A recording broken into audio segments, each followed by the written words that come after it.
Genesis chapter 11. And it came to be, all the earth had one language and one speech. And it came to be, as they departed from the east, that they found a plain in the land of Shinar, and they dwelt there. And they said to each other, Come, let us make bricks, and bake them thoroughly. And they had brick for stone, and they had asphalt for mortar. And they said, Come, let us build ourselves a city and a tower, whose top is in the Shamayim, and to make a name for ourselves, lest we be scattered over all the face of the earth. Then Yahweh came down to see the city and the tower which the sons of men had built. And Yahweh said, Look, they are one people, and they all have one language, and this is what they began to do. And now they are not going to be withheld from doing whatever they plan to do. Come, let us go there and confuse their language, so that they do not understand one another's speech. And Yahweh scattered them from there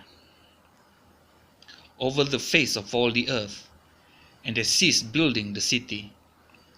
That is why its name was called Babel, because there Yahweh confused the language of all the earth, and from there Yahweh scattered them over the face of all the earth. This is the genealogy of Shem. Shem was 100 years old, and brought forth Arphaxad 2 years after the flood. And after he brought forth Arphaxad, Shem lived 400 years, and brought forth sons and daughters. And Arphaxad lived 35 years, and brought forth Shelah.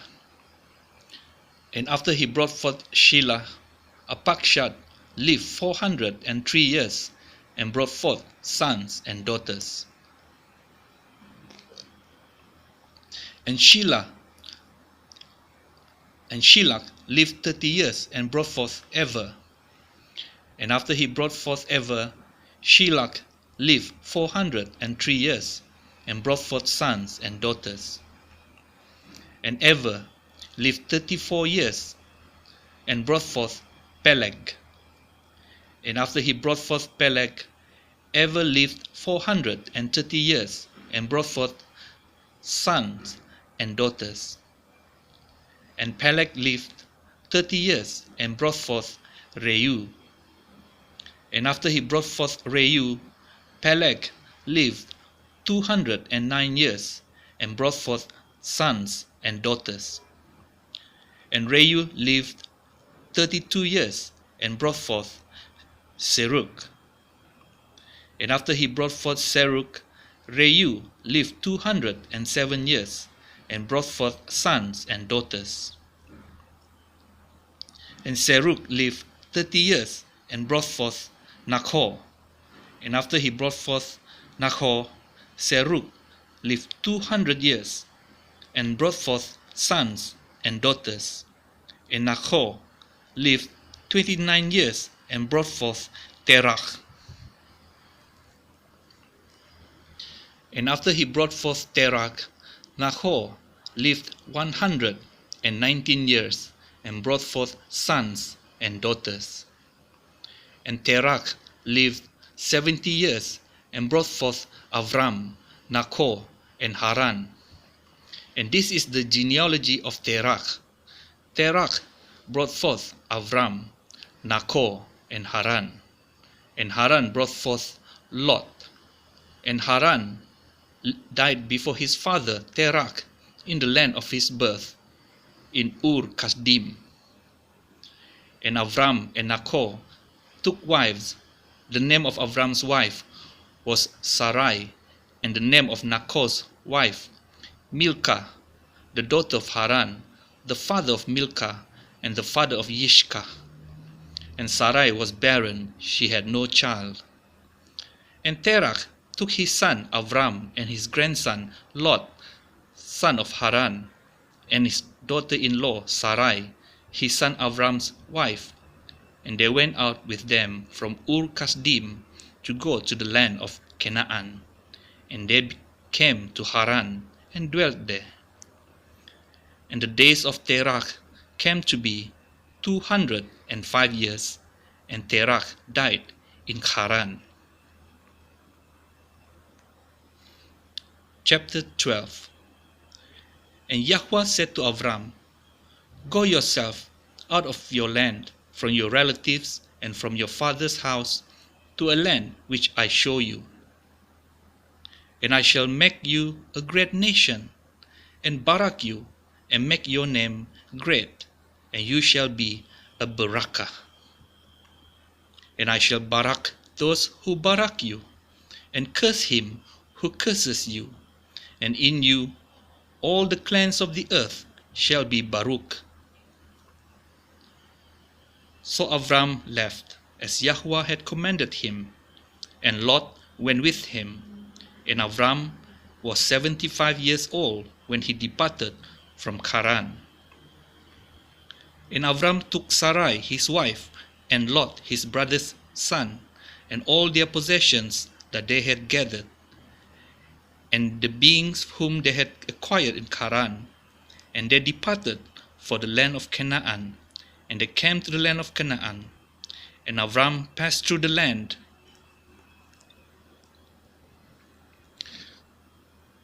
to the place of Shechem, as far as the terebinth tree of Moreh. At that time the Canaanites were in the land. And Yahweh appeared to Avram and said, To your seed I give this land. And he built there an altar to Yahweh who had appeared to him.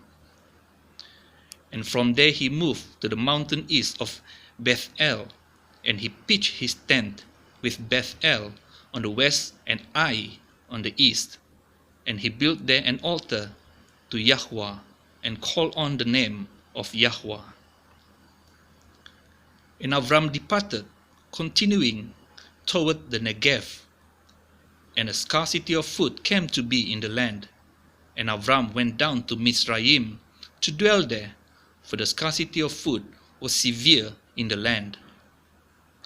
And it came to be, when he was close to entering Mizraim, that he said to Sarai his wife, See, I know that you are a lovely woman to look at.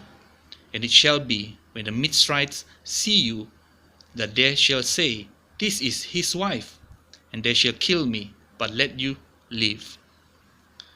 Please say you are my sister, so that it shall be well with me for your sake, and my life be spared because of you. And it came to be, when Avram came into Mizraim, that the Mizrites saw the woman, that she was very lovely. And Pharaoh's officials saw her and praised her before Pharaoh. And the woman was taken to Pharaoh's house. And he treated Avram well for her sake. And he had sheep and cattle, and male donkeys, and male and female servants, and female donkeys, and camels. But Yahweh plagued Pharaoh and his house with great plagues because of Sarai, Avram's wife. And Pharaoh called Avram and said, What is this you have done to me? Why did you not inform me that she was your wife? Why did you say, She is my sister, and so I was going to take her for my wife? Look, here is your wife. Take her and go. And Pharaoh commanded his men concerning him, and they sent him away with his wife and all that he had.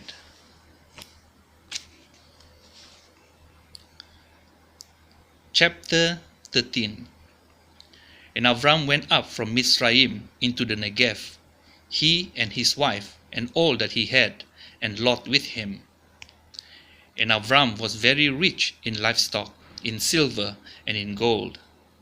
And he went on his journey from the Negev as far as Bethel, to the place where his tent had been at the beginning, between Bethel and Ai, to the place of the altar which he had made there at first. And there Avram called on the name of Yahweh. Now Lot, who went with Avram, also had flocks and herds and tents. And the land was not able to bear them, that they might dwell together, for their possessions were great, so that they could not dwell together. And there was strife between the herdsmen of Avram's livestock and the herdsmen of Lot's livestock. And at that time the Canaanites and the Perizzites dwelt in the land. Then Avram said to Lot, Please let there be no strife between you and me, and between my herdsmen and your herdsmen, for we are brothers. Is not all the land before you? Please separate from me. If you take the left, then I go to the right. Or if you go to the right, then I go to the left. And Lot lifted his eyes and saw all the plain of the Yarden, that it was well watered everywhere, before Yahweh destroyed Sodom and Amorah, like the garden of Yahweh, like the land of Mitzrayim, as you go toward Zoar. So Lot chose for himself all the plain of the Yarden, and Lot moved east. Thus they separated from each other. Avram dwelling in the land of Canaan, and Lot dwelling in the cities of the plain, and pitched his tent as far as Sodom. But the men of Sodom were evil, and sinned before Yahweh exceedingly so. And after Lot had separated from him, Yahweh said to Avram, Now lift up your eyes and look from the place where you are, northward and southward, and eastward and westward. For all the land which you see I shall give to you and your seed forever. And I shall make your seed as the dust of the earth, so that if a man could count the dust of the earth, then your seed also could be counted. Arise, walk in the land through its length and its width, for I give it to you. So Avram moved his tent and went and dwelt by the terebinth trees of Mamre, which are in Hebron, and built an altar there to Yahweh.